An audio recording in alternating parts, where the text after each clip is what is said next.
thank you, Jeff, for inviting me here. This is my first time in Waterloo. Had a warm welcome, and I appreciate that from all of you. So, as Jeff mentioned, I now work for the National Association of Scholars. I have to update my page because I'm actually now Director of Science Programs at the National Association of Scholars. But among the things that we are looking at is just how to get ourselves out of what is a really deep fix for science. Now, we're now in an era of what we call big science. That's not my term. It's a term that is often used. And this began with a hypothesis that was posed at the end of World War II, which was that the federal government should now start supporting academic science, basic science in the universities. And the rationale there was that basic science had done wonders in helping secure the victory in World War II, and therefore it could be mobilized to secure peace and prosperity in the post-war era. So Roosevelt engaged Vannevar Bush, who was his basically a science advisor, to commission a group of people to write this document, Science, the Endless Frontier. And I'm sure you've all heard of it. It basically was laying out the program for how it is that the federal government could involve itself more deeply in academic research, something which actually prior to the war it had not done much at all. And so this was the experiment from the hypothesis. This proposed that the federal government, Congress, and the president would establish a national research foundation.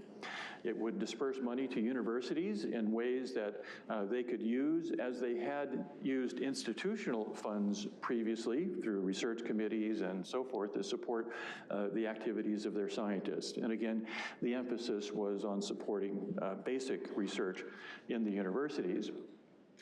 And so this was the plan. You would establish a National Research Foundation. It would distribute funds as block grants, open-ended block grants to universities, and academic scientists would work with institutional boards and their executives to secure money. And the idea was that that could best exploit the creativity and opportunistic nature behind basic science. And it took 2 tries to get this experiment off the ground. Most people don't remember the National Science Foundation Act of 1948.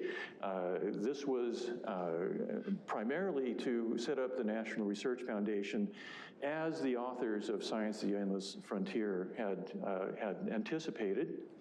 And that was vetoed by President Truman. He vetoed it on the grounds that it lacked sufficient accountability and answerability to the public expenditure funds that every other program in the government did.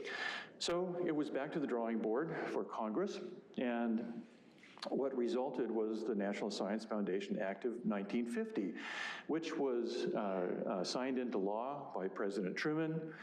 There are various kinds of organizational changes to account for the accountability issues that troubled Truman, but most significantly, the mechanism of grant funding was left unspecified. Truman didn't like this idea of providing open-ended block grants to universities. So we're now 75 years into this experiment, and it's, being scientists, it's time probably to ask the question, how's that experiment turned out? Okay, well, it depends on who you ask. If you look at the expansion of the federal government into the academic sciences as a spending program, it's been a tremendous success. Over there, that is the trend of all R&D expenditures, including state and federal governments over there. And a striking thing about that is that science funding has increased exponentially since the 1950s, right? It has a doubling time of about every 7 years or so. Those are the NSF's own numbers, by the way. The most important thing, though, is that government became the dominant funder of academic science. Around the time of Sputnik, you see that little top line over there, the little spike. That was the panic that came about after Sputnik was launched. But even, it was more than 80% of all funding of academic research came from state and federal governments. Even since then, it's been up around 60%, all right? So government is now the dominant funder of academic research. And the institutional funds, which is kind of buried down there in those bottom two lines, which had been the predominant funder of academic sciences, is now relegated to a minor role. Did I just lose my microphone? I still have it, okay. All right, so, and this dominance sometimes gets pretty serious. One of the things we've done is we've conducted an audit of the research portfolio of an R1 mid-range research university, and we've changed the identity to protect the innocent, if you will. And the striking thing about that is that this university has about a $39 million research portfolio. These are 2023 figures. And 95% of that comes from 4 federal agencies, most of it coming from the NSF and from the NIH. So, at least in this case, of course, federal government is almost the sole supporter of academic science at this university. May I ask a question? Of course. The total numbers that you're showing here, is that direct and indirect costs? These are expenditures which include both direct and indirect costs, and I'm going to have a lot to say about indirect costs momentarily. And the same thing for that pie chart that I showed you. Okay, so again, we come back to this discussion. Has this been a great success? And an uncomfortable question arises from that. Since 1953, when the National Science Foundation first began to issue its grants to academic scientists, our total expenditures, government expenditures on academic research, have increased 11 times, okay? Now, keep in mind that the idea here was that federal funding would promote discovery. So we can make a crude calculation. Has discovery actually increased 11 times since the 1950s? Well, the data are looking a little grim on that, and they've been looking grim for some time.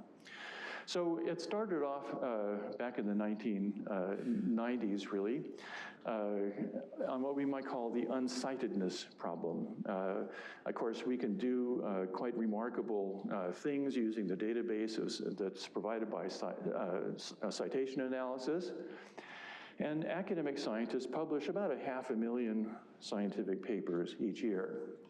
And if there's discovery going on, you would think people would be reading them. And so the uncitedness issue asked, is anybody reading all these papers? And the initial claims were that 90% of all academic papers are left uncited, except by the authors. By the time 1991 rolled around, that prediction had been moderated a little bit down to about 50%. And that naturally set off a panic among scientists. You know, what are we going to lose all our money if the politicians discover that nobody is reading all the work that they're funding, or so forth? And there was a great deal of revisionism that went on. But data don't lie, and here's a breakdown from that paper of the uncitedness index. And as you probably can't read the figures right here, but the figure is around 50% or so. There are some areas, like in the arts and humanities, where 98% are left uncited. But the sciences are doing comparatively well. But even among the fields that are doing well, the news is bad, all right? Physics, for crying out loud. 37% of all academic papers in physics are never cited by anyone except the authors who wrote the paper. Okay, well, science weathered that, but then to come along was the irreproducibility crisis, which was prompted by John Ioannidis. I think you are familiar with the name. And he went through and did an analysis of a huge swath of academic papers And he concluded that poor and inconsistent design and poor execution rendered 90% of all the papers in the academic literature unusable or useless, and even downright fraudulent. And again, that set off a panic, and the irreproducibility crisis seems to be real. In the field of ecology, for example, they estimate that about 40% of all the papers published in the journal Ecology, of Ecology fit into this category. And the hits keep coming. 2 years ago, you may remember this paper that was published by Michael Park, Aaron Leahy, and Funk. This was published in Nature. These authors also used a citation analysis to construct an index they call the coefficient of disruption. And their idea was to look for the incidence of disruptive papers, papers that were published that actually changed the field in some way. And there are their results over there since prior to 1950. And the troubling thing there is that since 1950, the incidence of disruptive papers has been going steadily down, exponentially down, in fact. Now, the interesting thing about this paper was that, yes, you have this right here, but they found actually that the incidence of what they call disruptive papers more or less ticked along at a fairly steady rate. So there's discovery going on out there, but it just doesn't seem to be following the funding.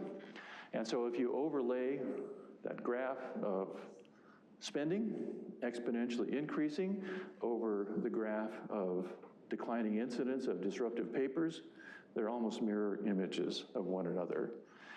And so now we have nearly 30 years of studies and so forth that are indicating that there's something wrong in science. And so really it's time to ask, has that experiment begun in 1950 actually failed? So something does seem deeply wrong in there. Remember, the federalization of academic science was intended to stimulate discovery. That was the basic idea. And the massive spending has failed to do that. Instead, what we have is a simulacrum of science, almost a Potemkin village of science, if you will. There seems to be a lot of activity going on, but it's not producing what the founders of big science intended it to. And so here's my alternative hypothesis. There's really just too much money in science. And I didn't come up with this myself. This is a favorite thing for Richard Lindzen, the climatologist at MIT, to say. And I've come to the same conclusion really independently, because as we look at this, what's wrong with science right now is that government funding has had the net effect of corrupting the entire enterprise, all right? It has produced some good. There's discovery going on. There are good scientists who are doing good work. But in terms of the overall climate, the government funding of science has had a net negative effect.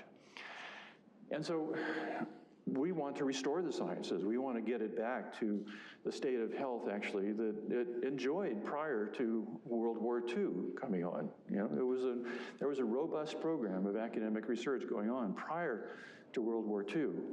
And so maybe we need to get back to that, and that's going to mean weaning the academic sciences off of government funding. Okay, now, I can't go on without, talking about what's actually going on south of the border here right now. This is in the news a lot. And, I love grok.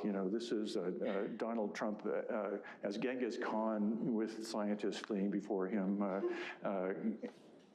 The thing about this, this actually presents us as the National Association of Scholars with a kind of an interesting dilemma. We're talking about the right means, really. Many of the things that the Trump administration is doing actually parallel some of the recommendations we've been making for some time right now. So we're kind of applauding what's going on, but with one hand, because what Donald Trump and his administration are doing is they're doing this actually towards the wrong ends. They are using it to basically force political priorities on the sciences, but unfortunately, that's not doing much to restore or to recover science from its corrupted state right now. So we're kind of like what Trump is doing, but not entirely. We don't like it because we don't think that the Trump administration has the right picture of what science is. And so what we saw prior to World War II was that scientists in general worked in what we call a small science ecosystem. And in this instance, academic research, they kind of kept government at arm's length, and everyone was happy with that. It preserved everyone's independence. Excuse me. In the academies, research was funded by institutional funds, and foundations, philanthropy, and so forth. And you could still have science going on in federal science agencies. This was, in agencies like the USDA or the NIH, where science could be directed legitimately towards political end, but it was mostly hands-off to academic science. And academic scientists enjoyed a number of benefits that helped keep them independent. They organized into small scientific societies and independent societies that could serve basically as professional guilds. They enjoyed a great deal of intellectual freedom, which was protected by strong self-governance and tenure. And that's what existed prior to World War II. What the enormous amounts of funding coming into the sciences has done, however, is to promote the growth of what we're calling the big science cartel. And this is not a cartel to corner markets on soybeans or cocaine or anything like that. This is a cartel to corner the market on these enormous streams of research money that are streaming out from governments and, to an extent, industry. And what the funding has done is basically bloat the interests of a number of hangers-on and rent seekers that are riding on the backs of this stream of funding. And the academic scientists, their role is kind of shrinking. What the academic scientist is now is a generator of revenue to keep up the interest, to keep afloat the interest. Never mind discovery, adventurers along science's endless frontier, as Vannevar Bush might have put it, but their job is to generate money.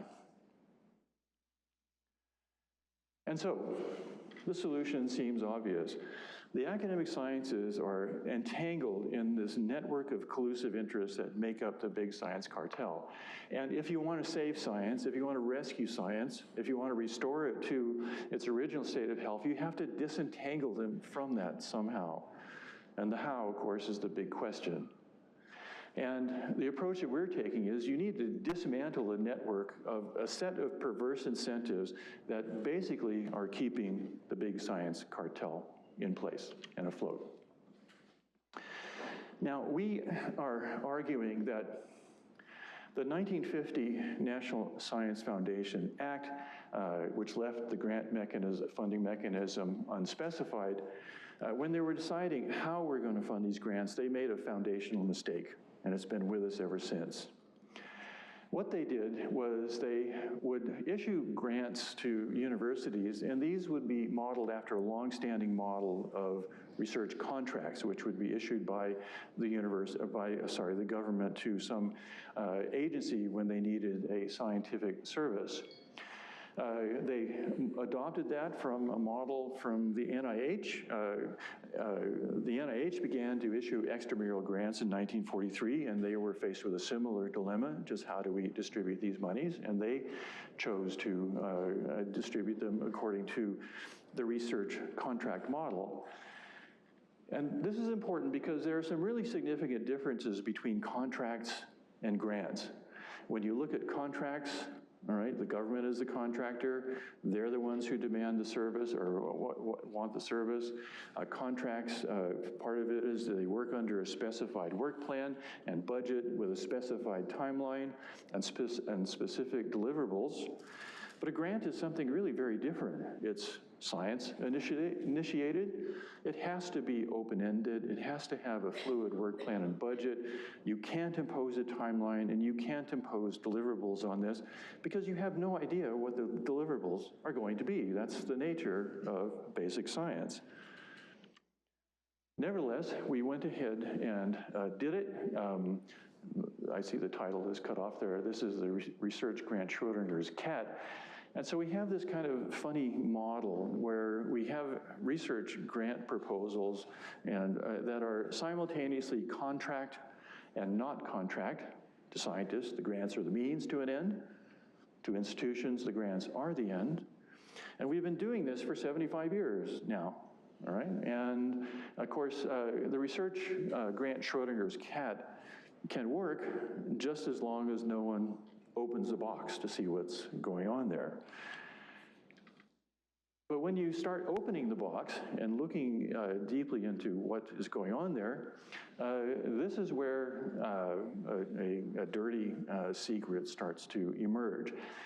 And that is that the growth of the big science cartel has been fueled by the growth of a category of a research grant proposal known as indirect costs. And I don't think I need to explain that to anyone here. These are overheads that universities assess against direct costs, which are the costs of actually doing the research. And if you look at the history of indirect cost rates from 1955, when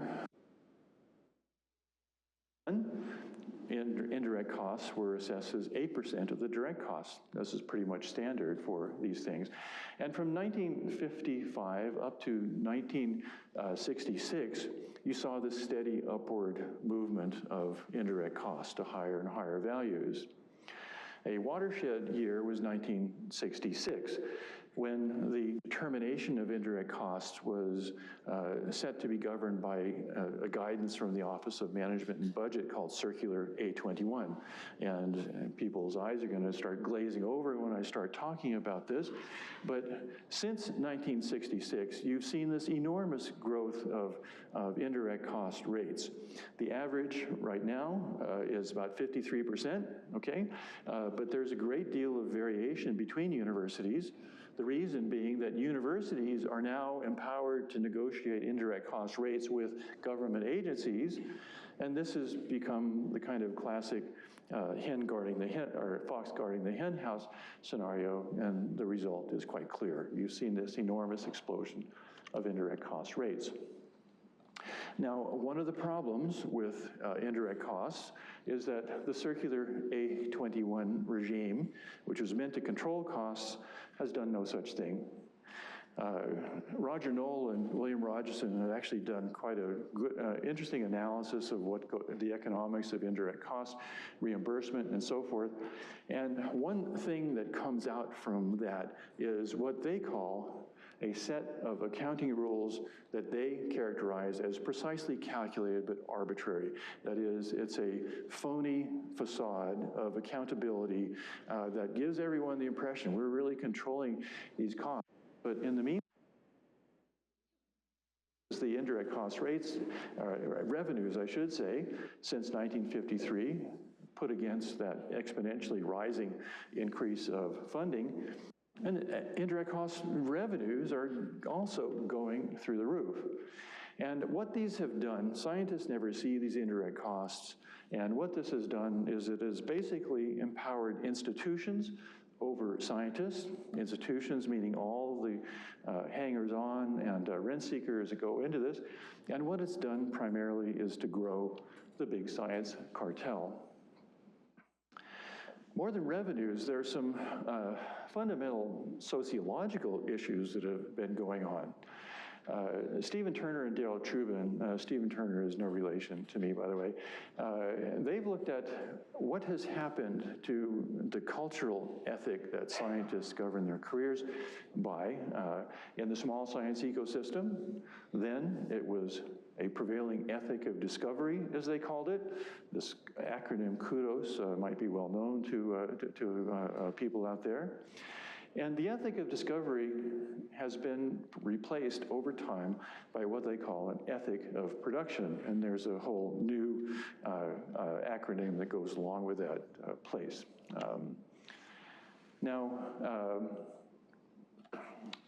That change of ethic has changed the landscape of incentives and disincentives, by the way, that govern scientists' careers. And in the case of an ethic of discovery, what's incentivized is new knowledge, esteem of peers, the intellectual independence that goes along with that, and the collegial networks that help reinforce that. And what the big science era has done is incentivize an entirely different set of incentives. What had been discovery is now replaced by basically meaningless metrics of discovery, things that give you, again, this phony impression of being able to quantify what's going on, but which has no real relationship to a discovery. And it has corrupted science in a lot of ways. One of the things that the grants chase has done is that it has reinforced a conformity to funders' demands, where the Science Beyond this Endless Frontier sought to say we really need to protect scientists from the demands of funders. Instead, what we have now is a system that demands conformity to funders' demands. And of course, it's influenced behaviors like crowd following. If that guy gets a grant, then I've got to do the same thing so I can get a grant also. And if you look at most of the pathologies that are afflicting modern science, the publication issues are ones that I have already mentioned. A lot of this is attributable to the rising dominance of the ethic of production in the academic sciences. And it's all been fueled by this exponentially increasing government spending on science. And so the deeper problem, and this is where we differ from the Trump administration, is that what we need to do is we need to transform the academic sciences from a prevailing ethic of discovery to, a prevailing ethic of production, I beg your pardon, which prevails now, to the prevailing ethic of discovery that was quite strong in the small science ecosystem. And so we've been looking at several different ways to do that. One is indirect cost reform. That's been the big player. Restructuring how we distribute funds to academic researchers. We get into some fairly radical thoughts about rethinking the very structure of the research university. And all of this is aimed towards taking the money away, to zeroing out federal funding and state funding of academic science, getting back to the small science ecosystem. And so, it's simple. At its simplest, let's start by reducing indirect cost rates to what they were at the beginning, 8% or 10% if we're feeling generous. The circular A21 regime has to go. Get away from these phony negotiations that are based on these precisely calculated but arbitrary numbers. Just cap overheads. That's all you need to do. And what this will do is, I think it might cause universities to rethink what these reimbursements are. What they are is a contribution to a university's core mission, which includes research. They have a responsibility to foster their core mission, and research is one of them. And if you want to have a gold-plated overheads thing, then the universities need to carry some of that. Don't expect it from us. One of the big problems in the current regime is that when you submit a research budget, the indirect costs are included as part of the direct costs, right? They're coupled together, they're bundled together. And that's had a destructive influence because it pits two irreconcilable differences against one another. Scientists want discovery is the end. Universities, the funds are the end. So why not just decouple them? Allow scientists to submit proposals just for the science, separate from anything about indirect costs. And universities, if they want some help in overhead costs, set up a different agency that allows them to apply for aid to support their overhead costs, their legitimate overhead costs. And we think that might have a salutary effect on the competition between them, because it enables scientists and institutions to gear their efforts towards pursuit of prestige rewards. Another problem of the research grant Schrodinger's cat is that it tends to be oriented around projects. Anyone who submitted a research proposal knows this, right? And you know the kind of effort that goes into preparing a research proposal. And some people have estimated, and this is actually from the Canadian context, that scientists are spending 60% of their time writing grant proposals and administering the ones that they actually are awarded. And of course, likelihood of funding success is pretty low, which compounds the problem. And funding is usually limited to 3 years. So as soon as you manage to get off the grants treadmill, you have to jump right back on again. And this has been a basic killer of innovation and creativity, those basic elements of basic science. And of course, as I said, it incentivizes crowd following, conformity, and these empty publication habits. And it's hard to think of a more inefficient and wasteful scheme for funding science. Now, there's been an introduction. The system that we have has allowed universities and governments to actually intrude into science in ways that they shouldn't be able to do. The prime avenue for doing that is something that's included, at least in US grant proposals, something called the broader impacts. You might have something here similar in Canada. And the broader impact statement, nobody knows what they are or what they do. And so the government, actually the National Science Board of all people, have been trying to specify more what they expect in broader impacts.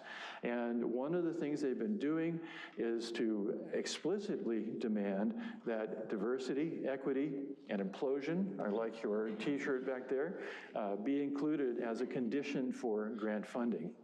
And that should not be in academic sciences. It should be free from political influences. And so another simple thing to do would be to eliminate broader impacts altogether from grant proposals. Go back to the one criterion that existed early on in this thing, and that is intellectual merit. Another way of approaching this is to get away from the project-oriented funding model altogether. Fund the scientist, not the project. And there are several different schemes that are floating around out there in different national science funding programs, not just in the United States, but elsewhere at all, called innovation funding. And in the US context, this comes about mostly in military research things, DARPA, the Army Research Office, the Office of Naval Research, and one area where I've been a PI is a very interesting multinational coalition called the Human Frontiers Science Program. And the interesting thing about the HFSP is that it doesn't fund projects. You have to submit something saying, well, we basically want to look at something, and in my case, it was swarm intelligence. And the money that you get is based not on what you want to do, but how many scientists you bring into it, from how many countries, from how many different disciplines do you bring in, and you're basically given money based on that funding model. And then, once you have the money, you can, the groups of scientists can get together, reallocate money as they see fit as their research develops, and so forth. And of course, the most attractive thing about HFSP funding to me was that they strictly cap indirect costs at 10%. There's another interesting fund the scientist, not the project possibility. This was suggested by Johan Bolin, and as far as I know, it's never been implemented anywhere. He calls it the self-organized funding allocation model, or SOFA, and this is just a very interesting situation. Scientists who qualify are given a block grant every year. They never write a proposal, but as a condition of receiving that money, they're expected to distribute some proportion, 50%, to other scientists. And you can either distribute your money to many scientists, for example, or you can have many scientists distributing their allocations to one scientist that has a particularly promising avenue that they want to go on. But the most attractive thing about this is that funding decisions are entirely in the hands of scientists, government funding agencies, universities, all those other kinds of hangers-on. They have no say in how the money is actually distributed and how a field of science moves forward. Now, these things should be the norm, but they're not. They're the exception. And what we think should happen is they should be the norm, not the exception. Coming to the question of the research university, several years ago, Peter Wood, who's president of the National Association of Scholars, asked a very provocative question. He said that, well, universities need scientists more than scientists need universities, so why would scientists stay? And so one of the things that we've been exploring is, well, how is it that academic scientists could leave the university and still be academic scientists? The problem there is that if you're an academic faculty member, you are an employee. That limits your rights and your standing compared to the administrations, and universities are becoming increasingly unfriendly places for scientists to be. So imagine that a group of, say, biology faculty decide they're going to quit the university and form an independent science faculty. This changes the power relationship between universities and scientists dramatically. Scientists now become contractors rather than employees, and that gives them much more power with respect to their universities than they now have. And there's a lot of promise to that. Independent science faculties can be tied to they can offer services to multiple universities. You can offer it to groups of informal scholars. But the most interesting possibility to me is that we can finally stop talking about unsiloing education, and this is one of the phrases that is often used, and we can actually bring in the wrecking balls and start knocking those silos down. So this all, of course, is on a glide path to zeroing out the federal funding of science, which has basically funded science as a form of performance art. And here's something from a rally where that eminent scientist, Bill Nye, was the leader. And so if you phase out federal funding of science, that's raised the question, where's the money going to come from? And this is something that people tell me can't be done, but I'm not convinced of it. You can get back to what it was prior to World War II, which is a very strong influence of philanthropic funding, institutional funds. Just think of that, whatever, $65 billion endowment that Harvard is sitting on. And the philanthropic community is actually open and willing to step into the breach, and they might just be able to do it better than government is now doing. And we don't envision this happening overnight. Again, this is where we depart from the Trump administration. This has to be a generational project. It took us, several decades to get into the fix that we're in, and it's probably going to take several decades to get out. But you can start moving if we have the will to do it. And of course, this comes back to the science Trumpocalypse. What they are engaging in right there is not a gradualist approach, but a kind of shock therapy approach. And is this the right solution? Don't know. But the central question you have to ask is, can science heal itself? And I'm not convinced that it can. The reason is that science basically has an addiction problem. It's become so dependent on federal funding that it is this, they look at any reduction of funding as kind of the way a junkie taking away the next fix would be.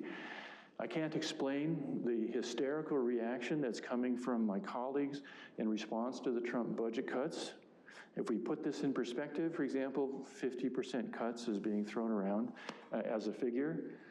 With that exponentially rising expenditures, with a doubling time of 7 years, a 50% cut takes us back to 2018, which was hardly a dark age for the sciences, right? And so that's what we're talking about here.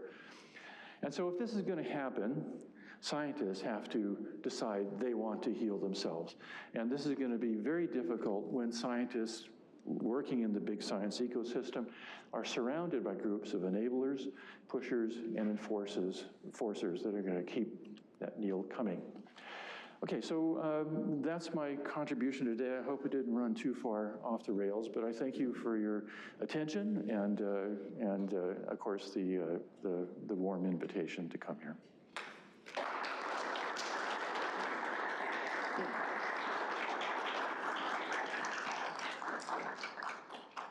Thank you very much, Scott.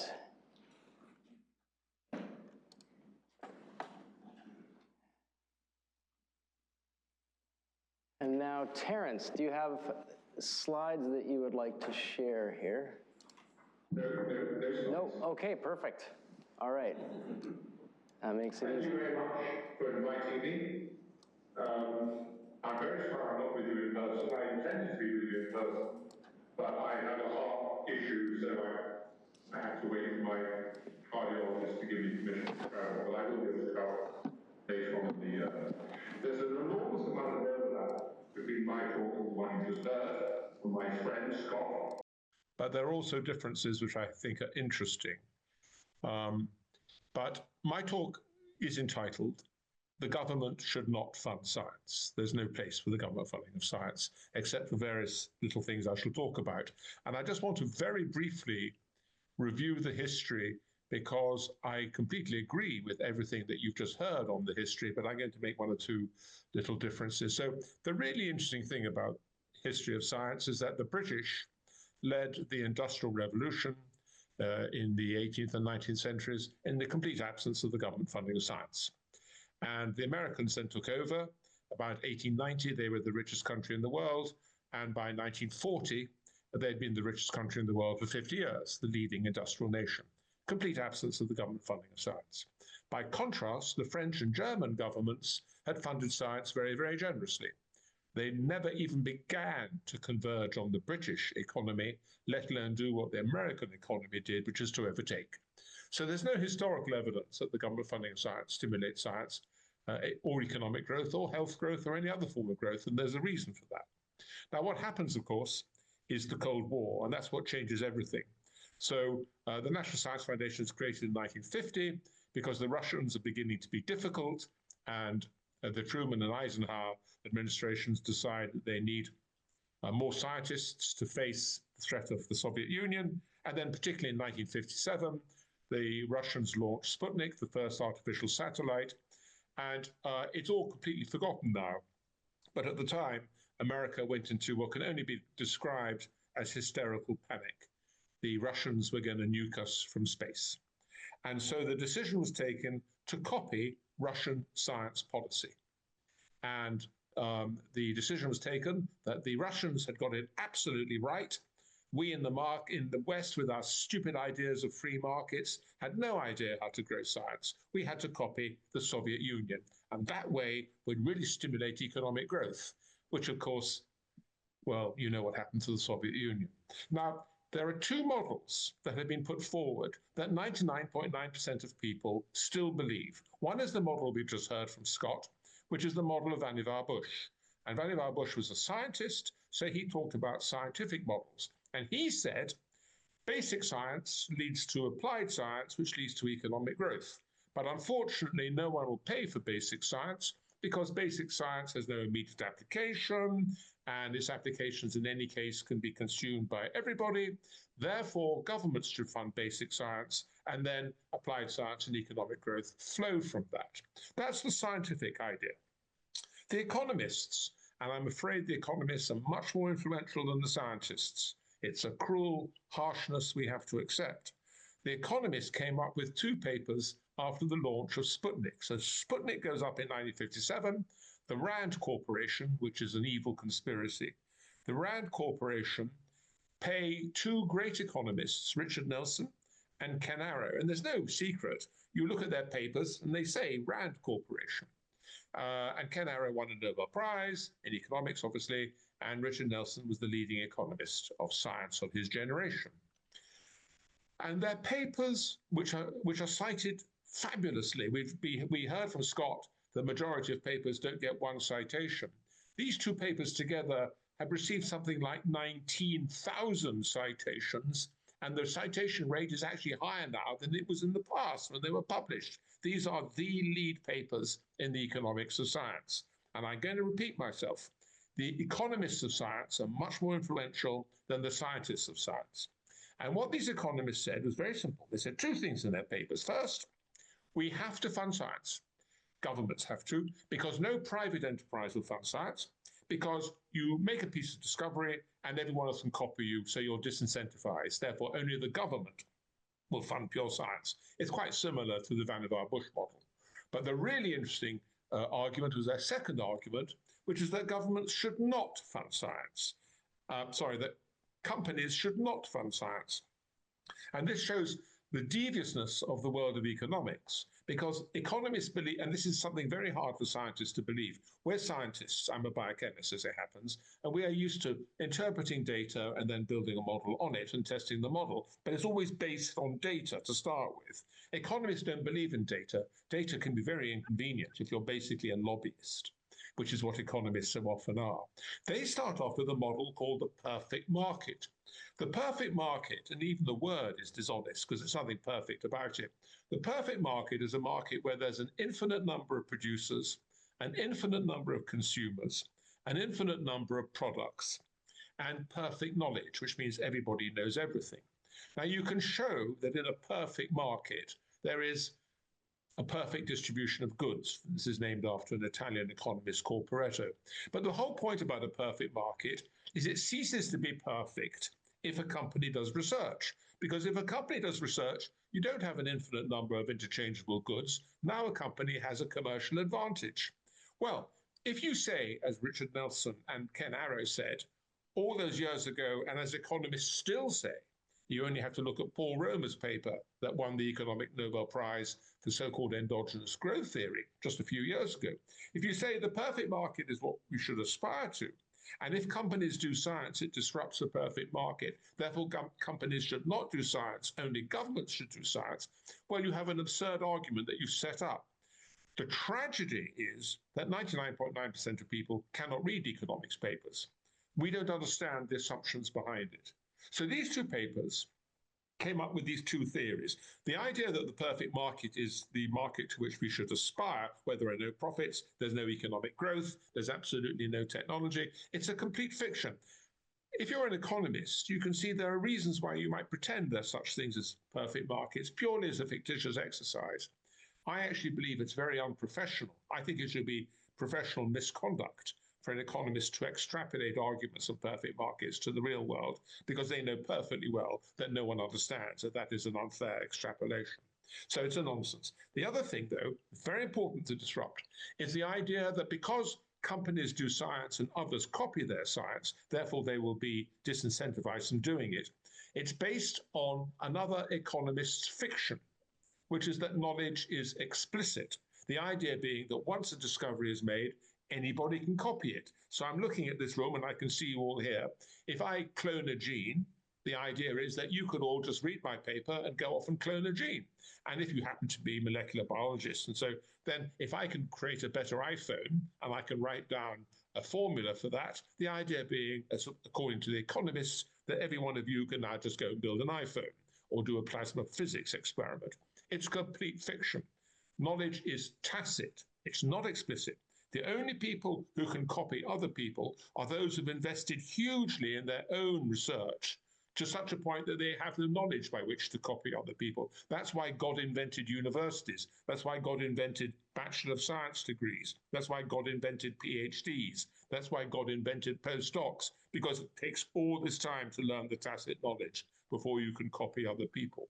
So the economist's suggestion that science spills over and therefore the inventor needs to be incentivized is exactly the other way around. The private reason for doing science is to do enough science that you can copy other people. And the price you pay for that is the science you produce. So this is why, right up to when 1940, 1950, when the Americans became the richest country in the world in the absence of the government funding of science, but of course became the technologically most advanced country after around 1890, this is how it works. The free market funds all the science it needs. There is huge competitive pressure to do science, and the market funds it. And if you don't believe me, just look at the budgets of Microsoft and all the other tech bros. They're hugely invested in science because that's how they can keep their advantage over other people. It's all mythology. Now, what happened to the universities under this fiction that governments had to fund science to catch up with the Soviet Union, because as everybody knew, the Soviet Union was going to overtake the West economically, was that we got a phenomenon that's never talked about. It's called crowding out. And crowding out is a very simple phenomenon. If the government builds all these white elephants into which all the best scientists will go, and by the way, all the best scientists will go into government labs because they're great. You go to a government lab, you're not accountable to anyone. You just go to your chums, you write a grant, you get a peer review, you make sure that your peer review science does what your peer reviewers want, of course, but then you get the money, you can do what you want. The scientific community can do what it wants. If you're in industry and you're a scientist, it's absolute hell. Someone tells you what to do. You're accountable for what you achieve. Your science is tested against technology because it's technology that keeps science honest.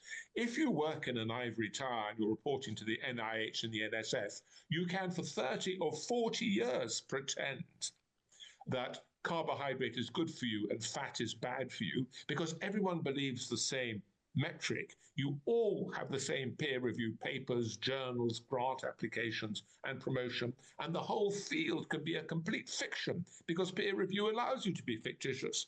But if you work in industry, you have to produce a good that actually works as is tested against technology. So all the best scientists go and work in the government labs so they can win Nobel Prizes and stuff. This crowds out the private funding of science because the industry is left with the second-rate scientists and they get much less return on that science than they otherwise would. So they find other ways of making profit, such as marketing or whatever. And by the way, you can show very clearly that that is what has been happening, real crowding out of industry. So to conclude, because questions and answers are so much more exciting than talks here, what we actually have done is exactly as Scott has done. We've done this extraordinary experiment that we decided, we being in the West, it was just as bad in Britain, we decided that the Soviet Union had shown the way forward to economic growth, which you just think about it is insane. But that's what Ken Arrow wrote in his famous paper. The Soviet Union, they knew how to make economic growth. We'd been left behind. The Soviet Union had made this great discovery that governments had to fund science, so we had to copy them, and we did. In 1964 was the worst year in the world. In 1964, 2/3 of American R&D is a much bigger thing than basic science. 2/3 of all American R&D was funded by the government. If you were a tool maker in Iowa and you wanted to develop a better lathe, you didn't go to a venture capitalist and invest your own money. You wrote a grant to the Department of Commerce. I mean, that's how insane it all was. And of course, basic science had almost entirely been nationalized by them. But since 1964, very quietly, no one talks about it, there's been a fantastic privatization. So R&D now, only 20% of US R&D is funded by the federal government, and half of that is for defense. So only 10% of American R&D is now funded by the American government, and it's largely for things like health and space and global warming. Really quite niche or important, but niche things. But the idea that the commercial R&D should be funded by the government, that has quietly gone away without anyone noticing. And yet the private funding of R&D has just, and in the graphs we've seen, just carry on shooting up because you get the crowding out effect. So every time the government takes $1 away, you can actually show the private sector puts in 3 and vice versa. Crowding out is a real menace, by the way. For basic science as well, there's been a huge crowding out effect. So actually more than half of all basic science in America is in fact now funded by the private sector. Industry invests a lot in basic science because if you don't invest in basic science, and you can show there's a direct profitability to basic science in industry. You don't invest in basic science, you don't have basic scientists, so you can't import the knowledge from other people. And I believe, well, the evidence speaks for itself, that it's time for the government to simply withdraw from the funding of science altogether, with the exception of defense research, obviously, and other bits of research, not to stimulate economic growth, but to challenge industry. It would be a good thing for the government to keep an eye, for example, on big tobacco or big food or the other bits of the market which are damaging. And there the idea that regulatory bodies should do science, to keep an eye on what's going on in AI, for example, on behalf of a democratic government, sure. But that's not about stimulating anything. That's about making sure that industry doesn't screw us all up. But we should completely stop the funding of science. I completely agree with Scott. It should be a gradual process. What Trump is doing is insane. But if we could get a bipartisan agreement over the next 20, 30 years, that the funding of American government into universities, and in Canada and Britain as well, would just go to zero, what would happen? Well, the universities will revert to what they're meant to be. Universities are places for teaching. They're not places for research. They can do research, but their sole function is teaching. Research can take place anywhere, and in fact does take place in lots of different places. If the university reverts to just teaching, well, you need to do scholarship to support teaching, and so you'd raise money from philanthropists and endowments and all the rest of it to fund scholarship, and you do exactly the same for research. You can't teach science unless your teachers are scientists, so you need to raise enough money that your scientists in the university are doing science, but the only science they're doing is in support of teaching, because the function of a university is teaching, and that amount of science is actually quite modest. It can certainly be met by philanthropic, foundational, actually industry grants as well, and endowments of the universities. The result would be wholly beneficial. Firstly, the universities will become centers of freedom of thought again. There's an enormous amount of self-censorship in the universities, partly because no one wants to lose the government funding of science. And so you can't really say things like government shouldn't fund science because you're terrified about that sort of self-censorship. So the university would become much freer places again. But exactly as Scott said, science has become hugely improved. The awful thing about almost all funding coming from the NIH and the NSF is it's monolithic. If you don't think that fat is bad for you and carbohydrate is good for you, you won't get a grant. But if you look at what happens in the marketplace, there's much more variability. Different companies, different charities. Oh, and by the way, once governments stop funding science, charitable funding expands. You get crowding out even the foundations. You can show it empirically very clearly. You'll get different foundations. You get much more variation of science. It'll become a much healthier enterprise. And I think I'm going to stop there because questions and answers are more interesting than me pontificating.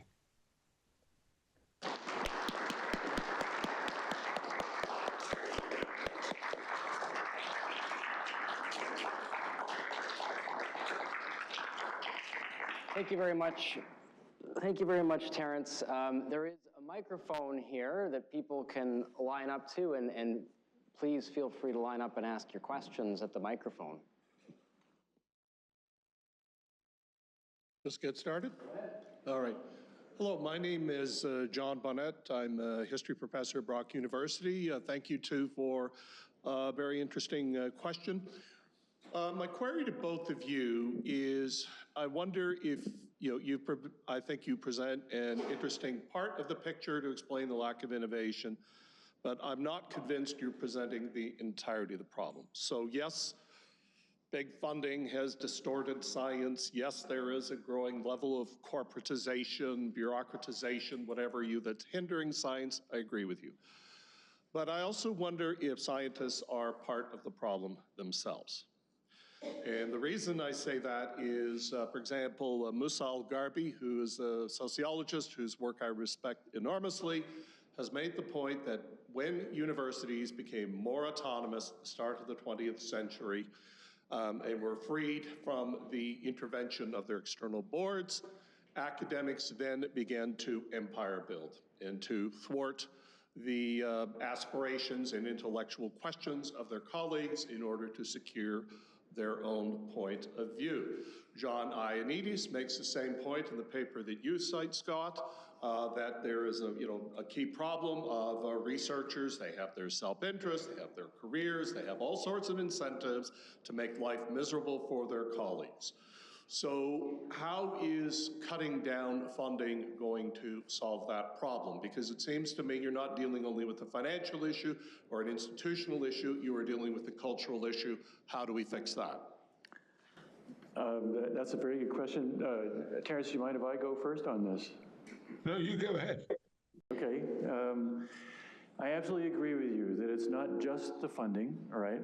I absolutely agree with you. It's not just the funding. And there are larger dimensions to it. But one of the things that goes along with the funding is the fertilization of a culture, and in my view, a pathological culture of science.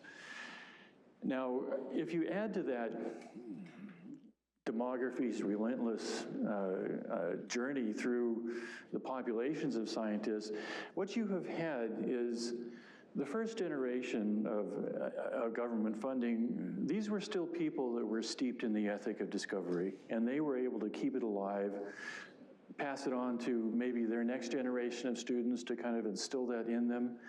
But since then, those people are dying off, like me, and what we're being replaced by is a group of scientists who have been immersed in their entire careers are built around this ethic of production. And that, to me, is the biggest problem that universities now face. I sometimes tell colleagues that, okay, what is tenure protecting you against? Is it protecting you against an administration? But actually what it's protecting you from, where it exists, is from your colleagues, who will look at this flickering ember of an ethic of discovery and they'll say, well, you're not really pulling your weight. You're not adding to the bottom line. You're a slacker. And therefore, those people go away. And now you have a population of scientists, academic scientists, that are almost entirely governed by an ethic of production. And that's going to be a very, very difficult thing to extirpate. That's why I applaud Trump with one hand, because that shock therapy might just be the way to deal with that. But I agree with you completely. There are very deep cultural issues involved here, and that's my take on it. Terence? Thank you. Well, of course, you're absolutely right. But the answer is not government funding. But it was Fire Arbendt, amongst other philosophers of science, who point out that scientists work in what could be called an invisible college. There are other terms. Because knowledge is tacit, the scientist's world is very, very small. He or she is actually working in a little bubble where there are only 10 or 20 other scientists who are really qualified to know what he or she, or they, I should now say, is working on. And so we work in these tiny little bubbles, and we are dependent almost entirely on the goodwill of these 10 or 20 other researchers who are the only people in the world qualified to know what we're doing. So that is the nature of science and has been from day one. You talk about nasty scientists, look at Isaac Newton. From day one, scientists have been vicious, exactly as you've described. The point is, if you leave it to the market, where different companies and different charities are fostering different invisible colleges and different groups, you're more likely to break up those cartels. Whereas if it's the government funding science with just one NIH and one NSF and only one dogma permittable, it makes it easier for the bad big men, it's almost always men, for the bad big men to create those little fascist tyrannies you've described. So you're quite right to blame scientists. They're almost as bad as historians. Historians are obviously the most wicked of all academics, but scientists are almost as bad as them. But the way to do it is to break up the monolithic funding of government.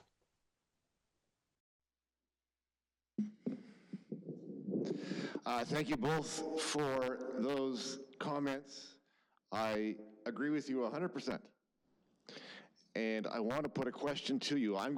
Tomorrow I'm going to piggyback on your argument and take it one step further. So I want to put the proposition to you and see what you think. I think the case you've made is very persuasive. Terence, you basically say, as your title suggests, that governments should not fund science. And there's the crowding out phenomenon when they do. The proposition that I want to put to you is this. Governments should not fund higher education. Governments should not fund universities because the dynamics and phenomena you've described apply equally to that sector as it does to the research funding you're describing. So let me just leave it there. I'll make my case in more detail tomorrow, but for the present purposes, what do you think of the proposition that governments should not fund universities, period?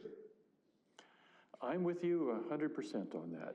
If you look at the kinds of federal subsidies, which include Pell Grants, includes federally guaranteed student loans, for which universities bear no responsibility and take no risk for, by the way. I think the total amount of money coming into universities is about $32 or $33 billion each year. And that's a subsidy that's equivalent to the kind of subsidies that are coming in from indirect cost revenues. And it's had a similar corrupting influence. So I am with you 100%. Make that argument to an academic, as you have, no doubt, and as I have, you're going to get a lot of blowback, right? Of course. But I'm with you 100%, and for the very same reasons. My answer is that you are clearly a wicked socialist. Because government shouldn't fund high schools either.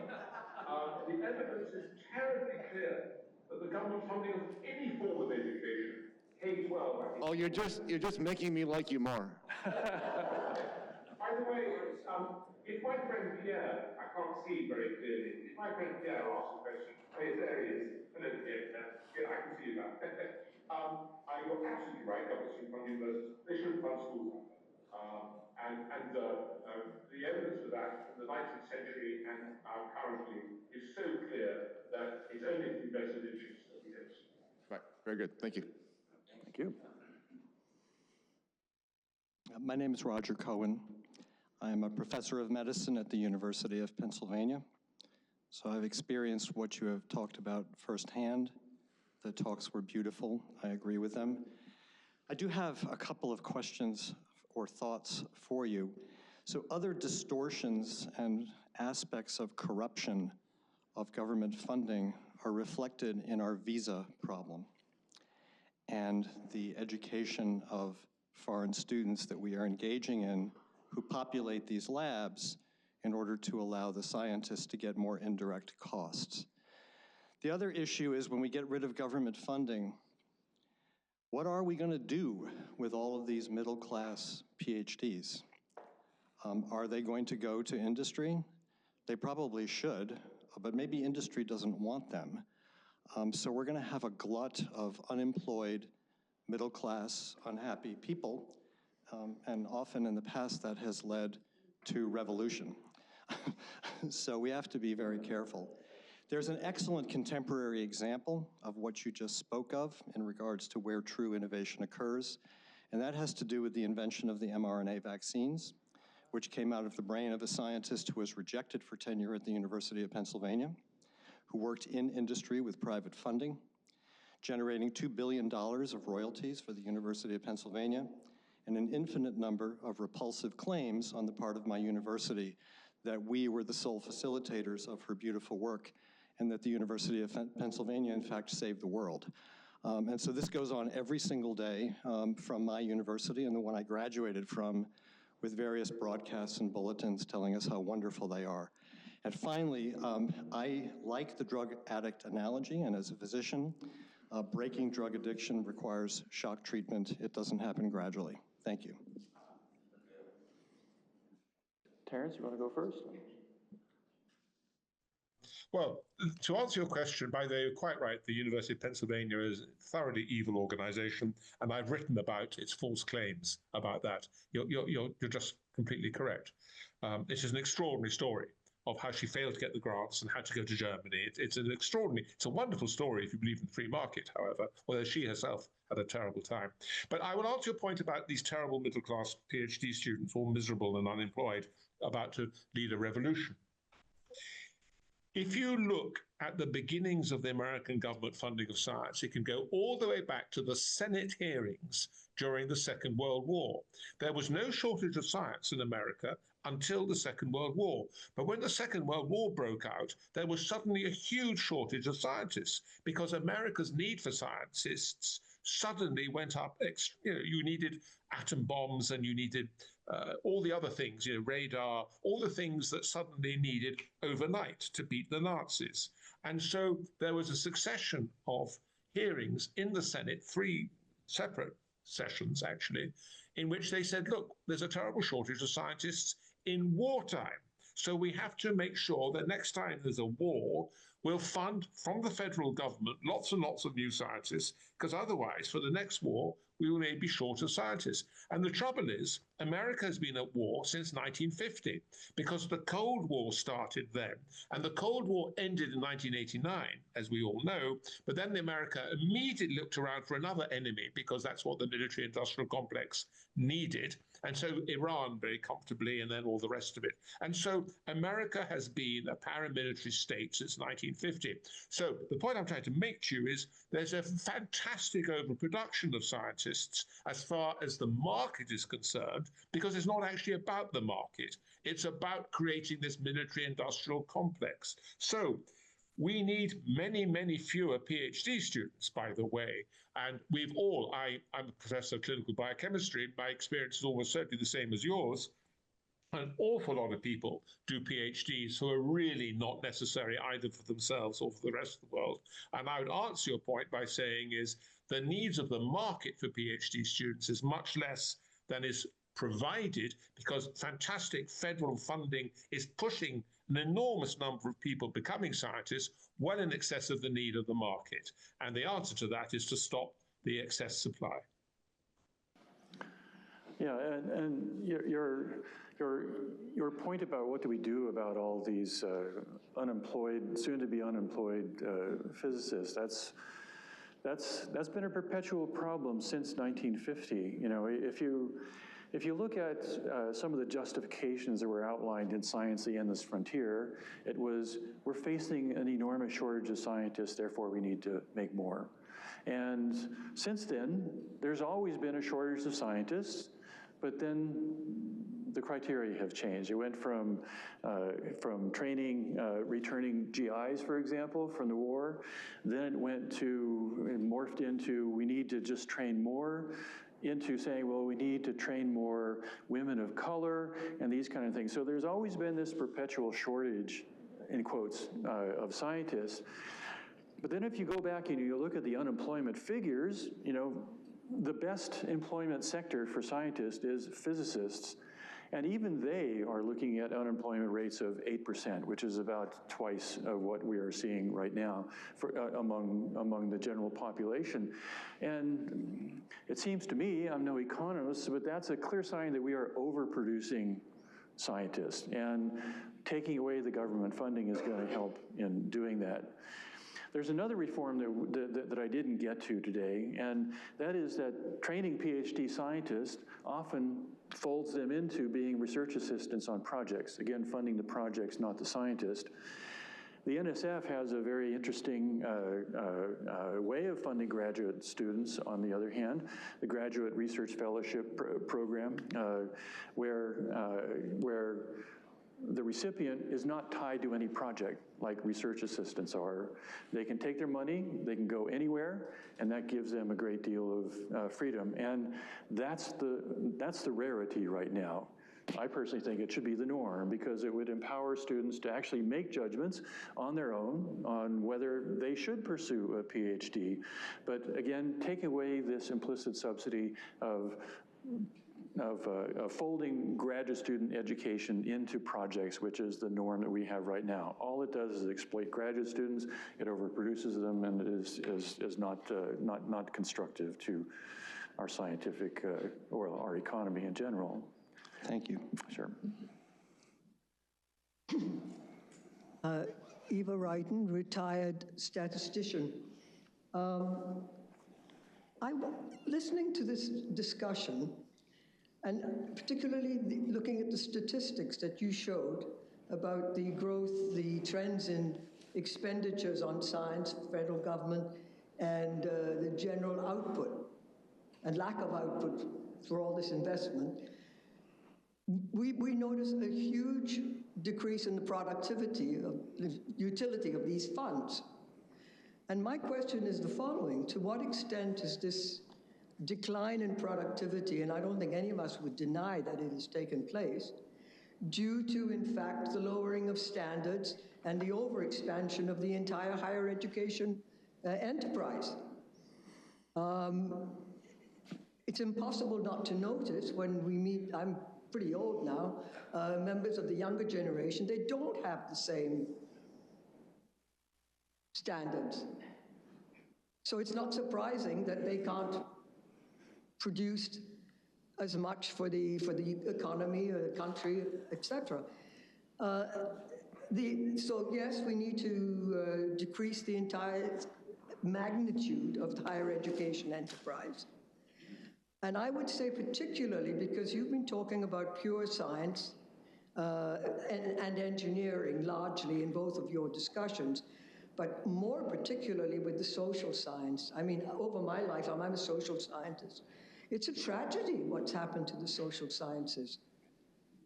I mean, Francis, you know, all of us have experienced this in our lifetimes, and we see our children and our grandchildren suck it up into this educational system, which is truly not, you know, it doesn't make one happy to think about it. And I would add one more thing, and I'll ask you to comment on it, and that is the thought that, for example, that philanthropies are going to fill some of the void that would be left if government didn't fund science anymore. I think of Bill Gates. Is this where we want to go, George Soros and Bill Gates, funding our scientific enterprises? Are we going to see any improvements that way? I don't think so, but I'll leave you to comment.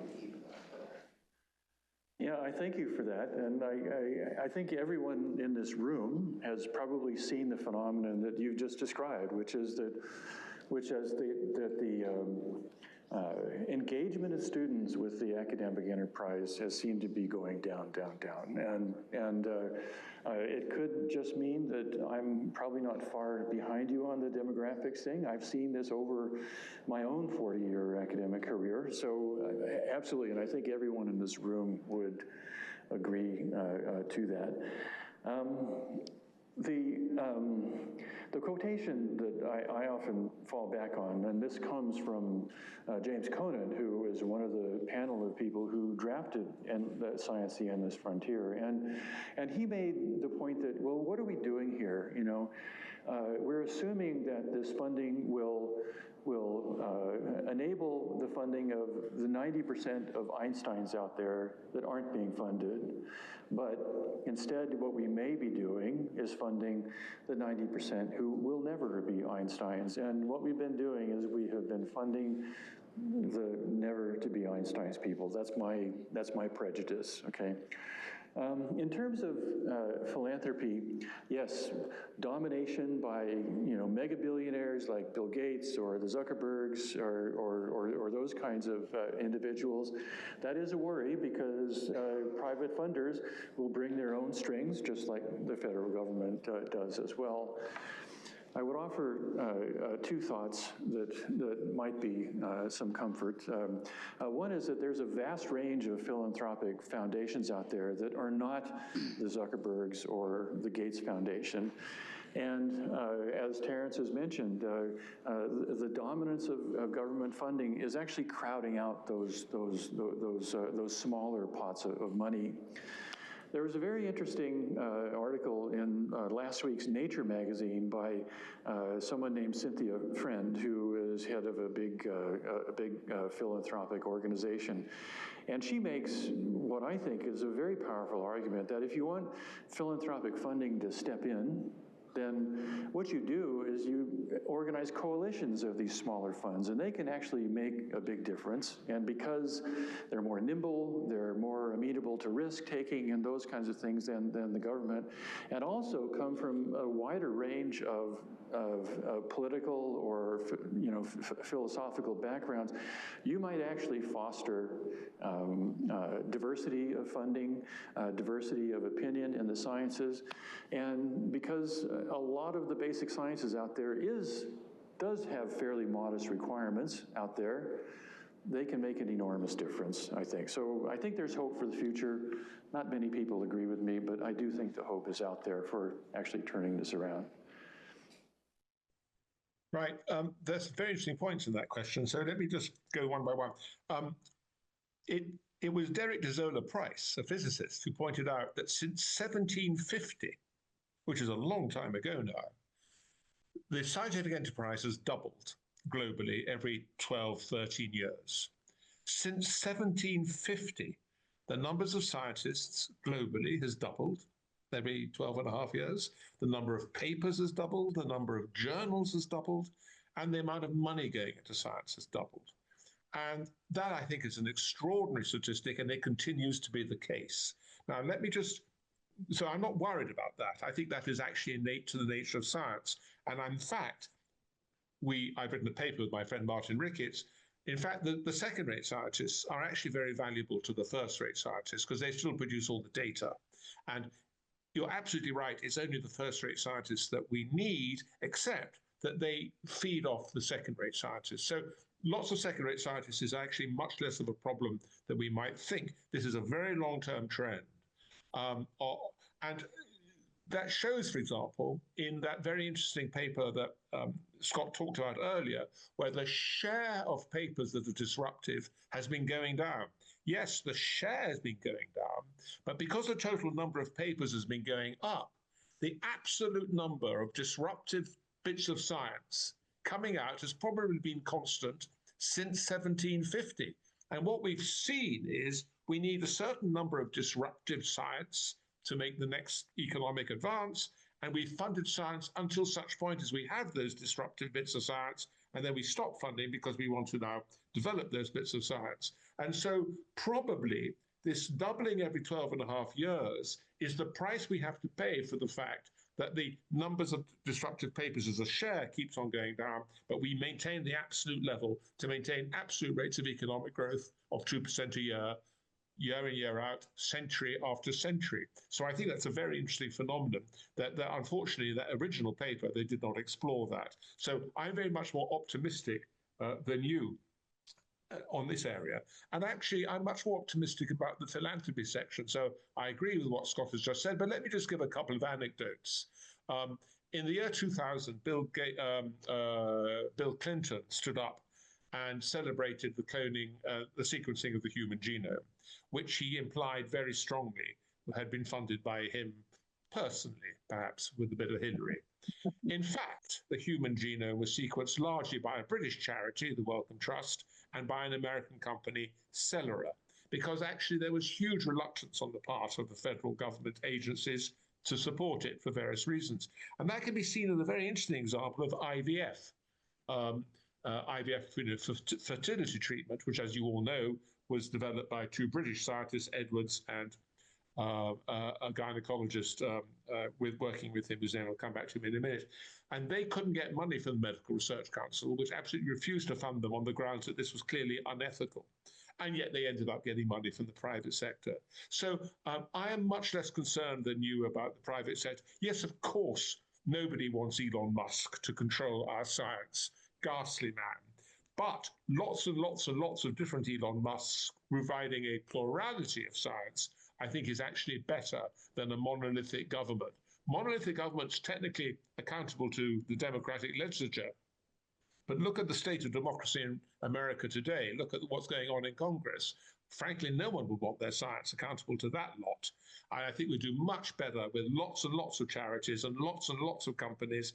And the price for that is Elon Musk, of course. But even he, with his SpaceX, is not completely useless. So I'm actually more optimistic than you on all the for all the reasons I've just given. Hello, gentlemen. I appreciate your talks. I really enjoyed them. I want to give you a little idea of who I am and what I've done so that you know where this question's coming from, and I'd like your perspective on it. So I'm a prof at University of Waterloo. I study wildlife ecology, and I've received funding from NGOs, federal government, Canada, US, NSERC, land management agencies, state agencies, and I'm curious what your perspective is. A lot of these state agencies, so the Bureau of Land Management in the US has a lot of land.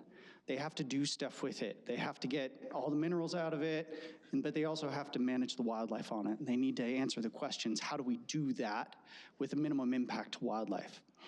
I've had industry funding. As you noted, all funding comes with strings attached.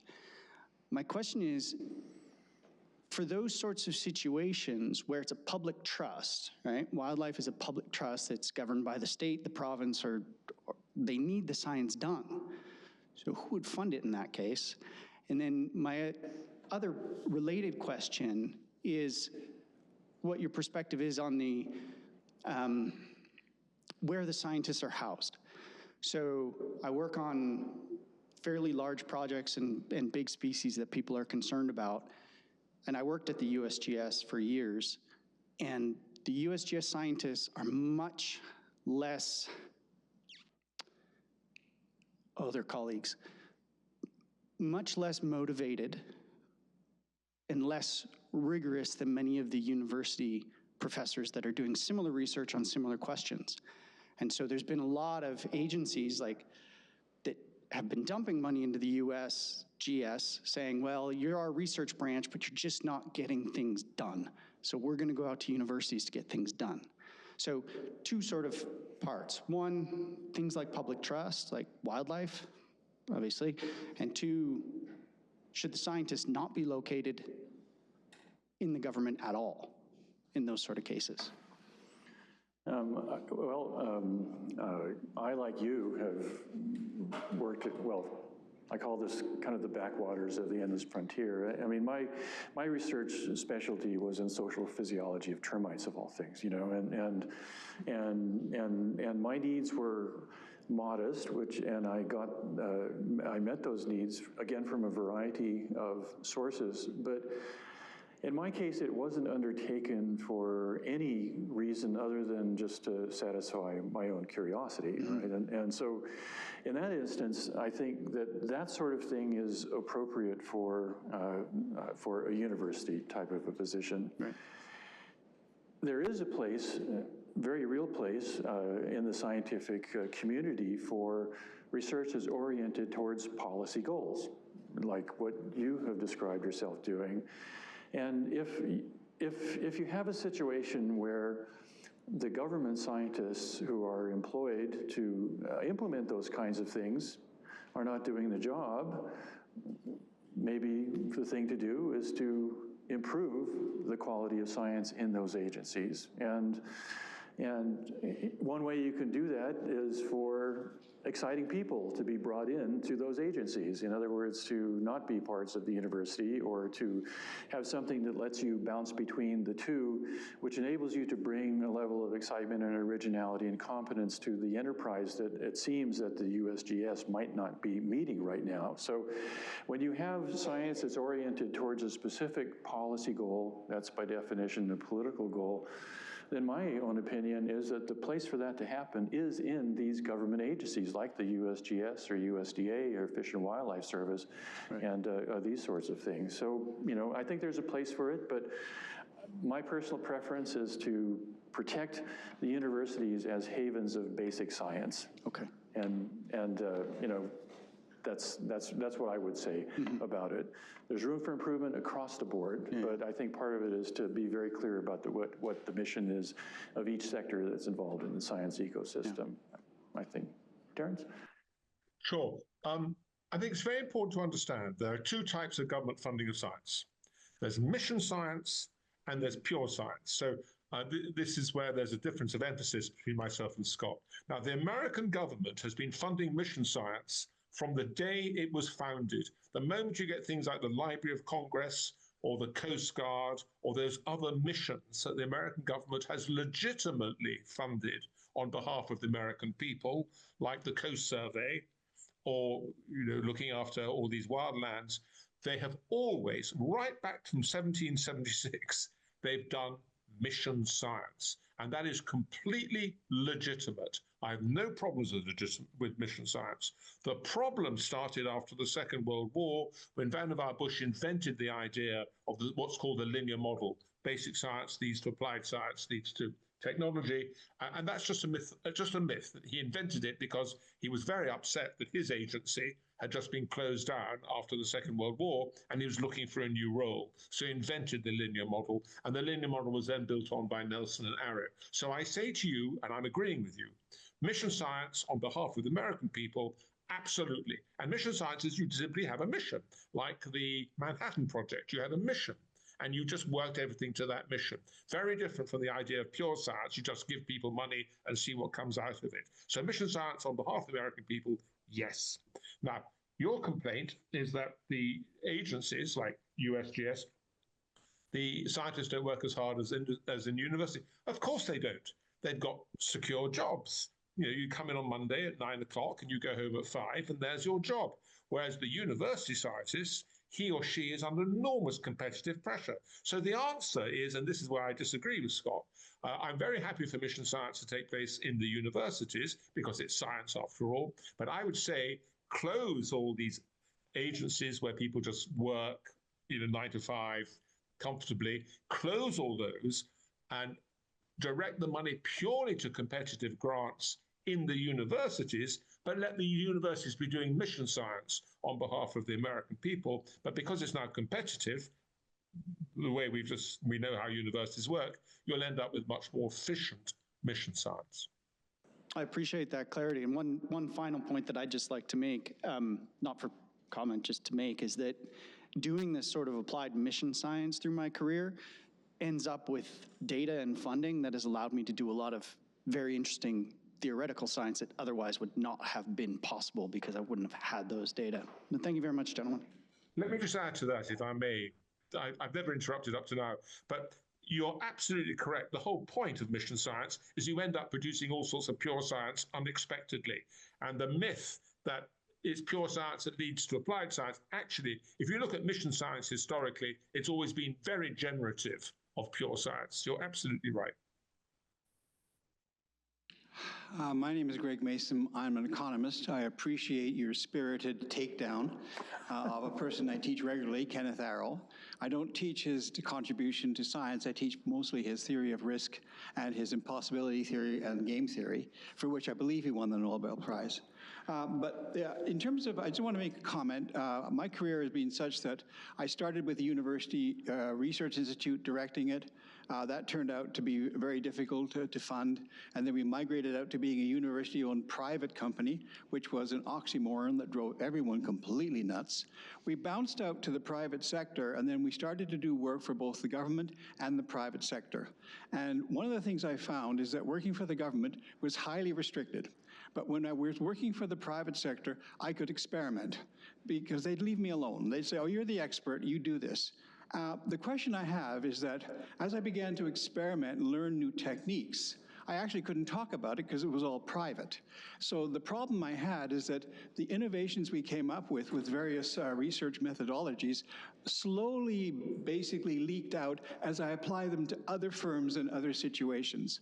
The question I would have to you is the rapidity of the diffusion of innovation. So the question is, if we have a lot of private companies involving it, what is the challenge, do you see, or is there any challenge in diffusing new knowledge as individuals working in these companies learn of it? That's yours, Terence. Can I take this first? Yes, please. Yeah. Firstly, I apologize for any insults to your great profession. If I'd known there was an economist in the room, I would have been less honest. We know the rate of diffusion from the private sector has been studied by an economist called Edwin Mansfield at the University of Pennsylvania. So there we are. And Edwin Mansfield showed years ago now that it takes on average 18 months for an advance made in industry to spill out to competitors. Because, and one of the great myths, and this was taught me by my friend Pierre, who waved at me earlier. It was Pierre who pointed this out to me many, many years ago. Companies share knowledge. One of the great myths is that companies are hermetically sealed against each other and compete against each other and are secretive against each other. Oh no. Companies share knowledge with astonishing generosity because it's in their interest to do so. So if you can imagine just for a second, you have a world of 10 companies. 9 companies share knowledge with each other and 1 doesn't. Which is the company most likely to make the next advance? The company that shares its knowledge with 8 others, or the company that's secretive? Of course, it's the company that shares knowledge. And so why do companies congregate in science parks? Why do companies form all these associations? Why, in fact, is there a real problem stopping cartels and the rest? The reality is that companies share science with each other, just as university scientists share science with each other. They're equally competitive, but it's in their interest to share. And you can do the math, and I can show you all that. So to answer your question, Edmund Mansfield showed empirically, the way my friend Martin Ricketts and I showed theoretically, that companies most certainly share knowledge with each other. And it turns out that the average time between a company making an advance and its competitors knowing of it is 18 months. And you are exactly how that advance is shared, because it is precisely through people like you working with different companies, acting as a vehicle, like a bee going to different flowers, is disseminating that knowledge. One of the great fears is that the privatization of science will mean that science doesn't diffuse out. But don't forget, each piece of science is only relevant to 20 or 30 people. We're talking about a whole series of little microclimates. And the reality is that companies share knowledge with each other. Thank you, Pierre, for telling me that. And as a consequence of that, you showed by your own experience that probably 18 months is it takes from competitor A to know what's happening with competitor B. And that's frankly not much worse than takes place in the academic community anyway. Yeah, and I agree that this diffusion of knowledge problem is a big problem and it's largely unknown. And just speaking as an academic scientist, there have been a couple of spin-offs of my work. I had nothing to do with it, but the work attracted the attention of people who wanted to do something with it. And that kind of open diffusion of knowledge, you never know where it's going to go. I don't think you can bring in return on investment calculations into, well, we should fund this basic science because we're pretty sure that it's going to result in this kind of a product or technology. I don't think that calculation is even possible. Again, it's a different approach from what Terence is speaking about. You know, companies share information a lot more than we give them credit for. But to me, the ultimate sharing is having an open literature for the basic sciences, because, you know, again, we never know what's going to set off a spark of inspiration in someone else. Amy? Thank you. My name's Amy Wax. I'll be talking to you later about our corrupt education system. But I want to give a kind of tentative defense of Donald Trump here. I mean, I'm not claiming he doesn't have serious flaws of crudity and lack of sophistication, a kind of haphazard approach to a lot of these issues, but I think he's doing something right, because I think that his main strategy here has been to starve the beast. He is trying to cut it down to size, and there are a lot of different techniques that he's using. It has battened on taxpayer money in ways that, you know, are very self-regarding on the part of our elites. It has led to a whole host of problems. The politicization of science, hardly mentioned in the press propaganda against what he's doing, is the massive takeover by diversity, equity, and inclusion of all our scientific sectors, which has distorted them and deflected funds from good science to soft science, which is where minority, quote unquote, scientists are. So the effort to, you know, increase the number of minority scientists has been terribly distortive. It has lowered standards. It's probably interfered with innovation.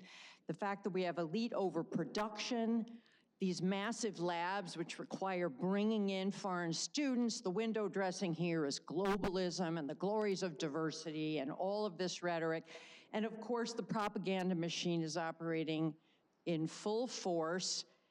You get patients, my husband, who's Roger Cohen, tells me, come in and say, is Trump gonna shut down cancer research? Does this mean that we won't get a cure for cancer? There's just a lot of delusion here. People are not well informed about what is really going on, okay? So I guess his attack on DEI, his attack on Harvard, his attempt to cut overhead, which, by the way, the universities have kind of let slide because they don't want to be accountable for where that money is going, right? All of this, I think, is to the good, and it all sort of stands and falls together because it's all interconnected. How it's going to play out, how it's going to end, I don't know. So I guess I would ask you to comment on that take on what's happening. Once again, if you read the American newspapers, opening up the New York Times, as I often tell my students, I don't want to hear that you're offended because every day when I read the New York Times, I'm offended. Nobody cares. But well, first of all, they never talk about DEI, which is, of course, a main event. There's, lies, damn lies, and statistics.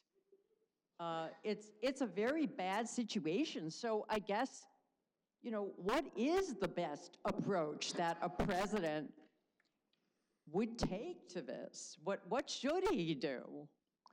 Well, this is, I applaud you on that. And this is the reason why I'm saying we're half applauding what President Trump is doing, because he is getting to the heart of the problem, which is that it's money. And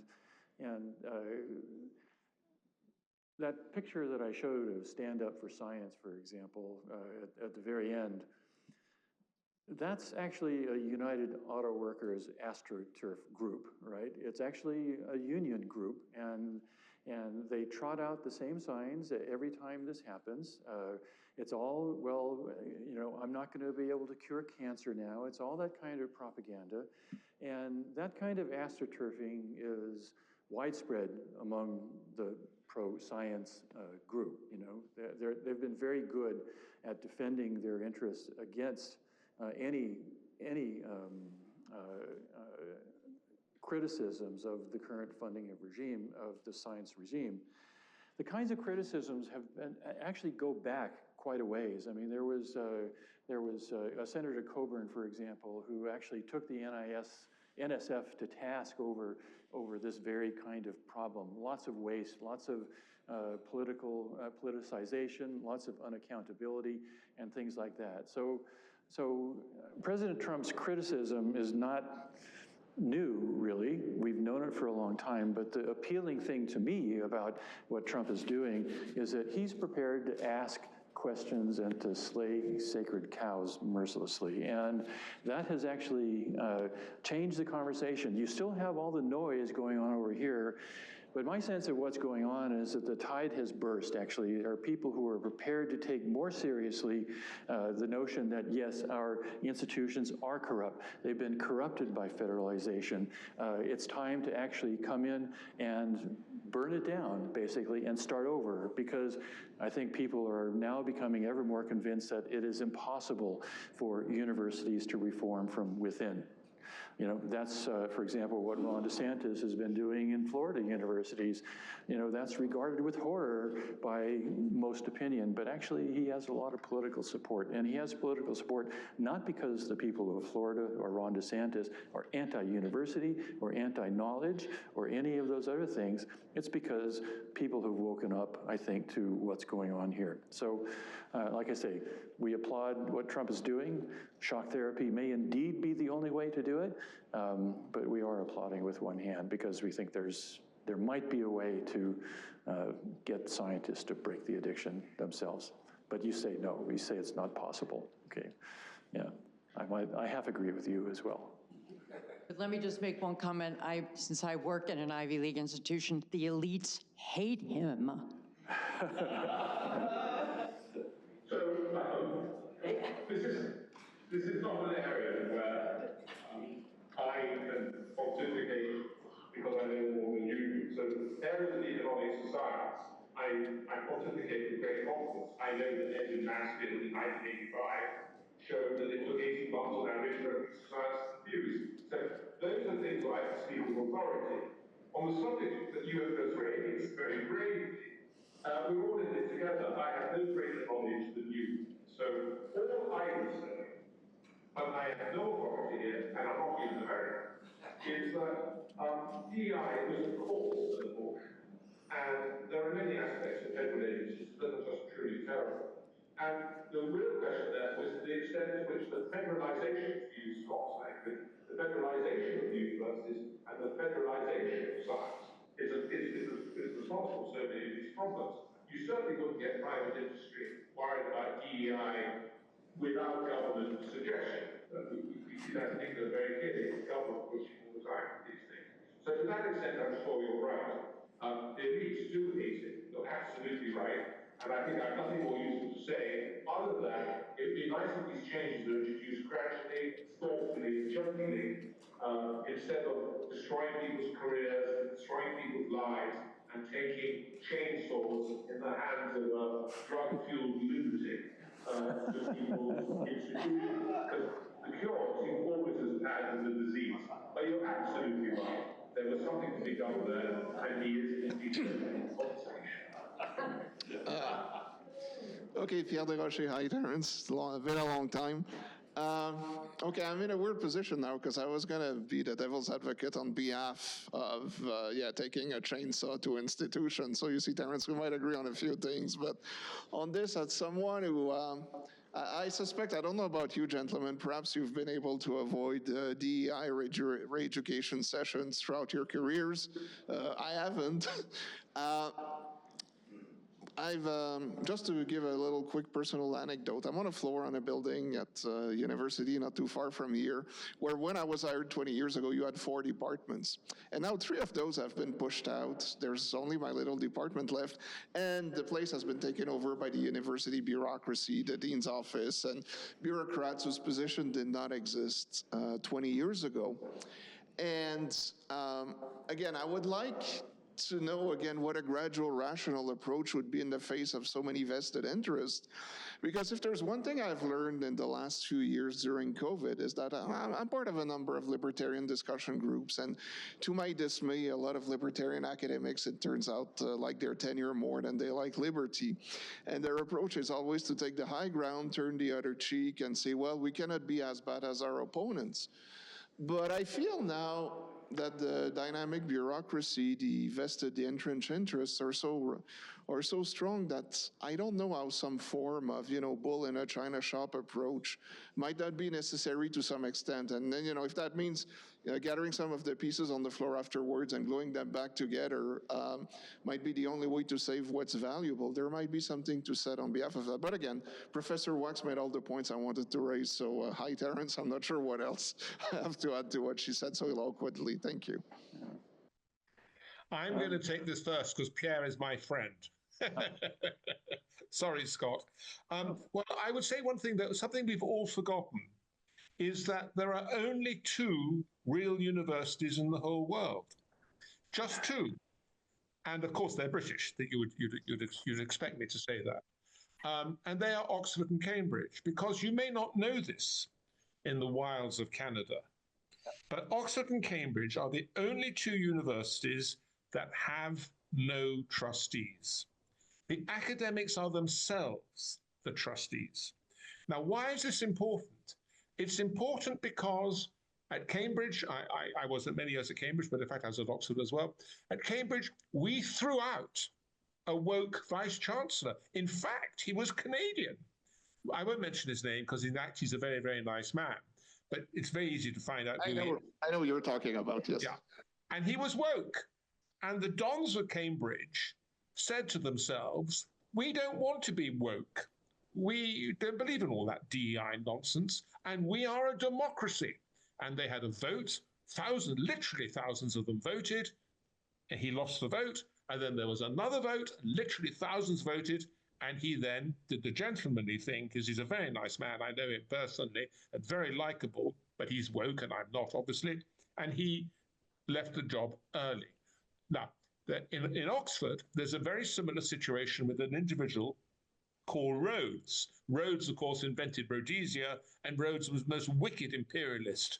There, of course, we have Rhodes scholarships, which is what. Now, the thing about Rhodes is that the wokerati decided that Rhodes must fall, because there's a college in Oxford, Oriel College, where there's a great statue to Rhodes, which is an offence to all woke individuals. And so they decided that Rhodes should fall.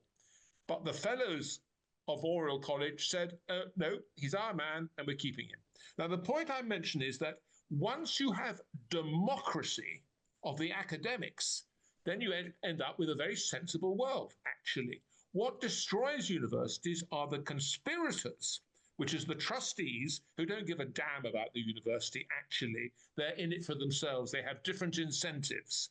And, of course, the government. Put government together with trustees and you screw up universities. The answer is proper universities, which are democracies. And there is no perfect university in the world, because even Oxford and Cambridge take money from government. And so they are corrupted by that. But imagine a world which had the constitution of Oxford and Cambridge, i.e. the academics as democrats, without government funding. And then for once, you might finally get a university with no DEI and all the other nonsense. That's what I would say to you there. Yeah, and just to build on Cambridge, or on Terence's point about Cambridge and Oxford, I actually spent a little bit of time at Cambridge on a sabbatical, and Terence's description of how those universities are organized actually gave me some hope that maybe the independent science faculty was not such a bad idea, because the colleges at Oxford and Cambridge are far more independent from the university than the typical college in an American university, for example. And so that gave me some hope, actually, that maybe that kind of a idea was not so crazy after all. But in terms of the DEI, I think that lack of independence has facilitated the growth of those kinds of things. And you're right, I did escape most of it, but I was there at the very end of it, and I saw a gradual rise in DEI ideology. You must do this, you must do this, you must hire this American Indian woman. That's what's going on. And that never would have been possible in a situation where the university did not control, say, a faculty. And along with that went the rise of administrators in our little small college, to the point where people who had no affiliation with the traditions of academics or anything like that, they were the ones who were dictating what we could do. And it was astonishing to me that my colleagues did not rise up in rebellion against that, but they didn't, because I think they know where their bread is buttered, basically. And this absence of pushback from colleagues who should know better, to me, is one of the most troubling things about the state of our current academy. I'm sorry to take a little more of your time, but just a very quick comment on what Professor Leary just said. There's another source of corruption in our universities, and Amy hinted at it, and others too, and that is the fee-paying foreign students. And the full fee and the exorbitant fee-paying foreign students, and Oxford and Cambridge are as much corrupted by that as any North American university. Only comment. Can I just say you're quite right. Oxford and Cambridge are fully corrupt, but there's a reason for that. I'm going to defend these splendid institutions. Because they take money from government, they are limited. Well, in simple words, every student and every grant costs the university more than it gets in income. Every grant costs the university money, Every student costs the university money. And the only way they can make the books balance is by these foreign students. You're absolutely right. It is wholly corruptive, but it's because the fundamental corruption is government. So I agree with you. You're right.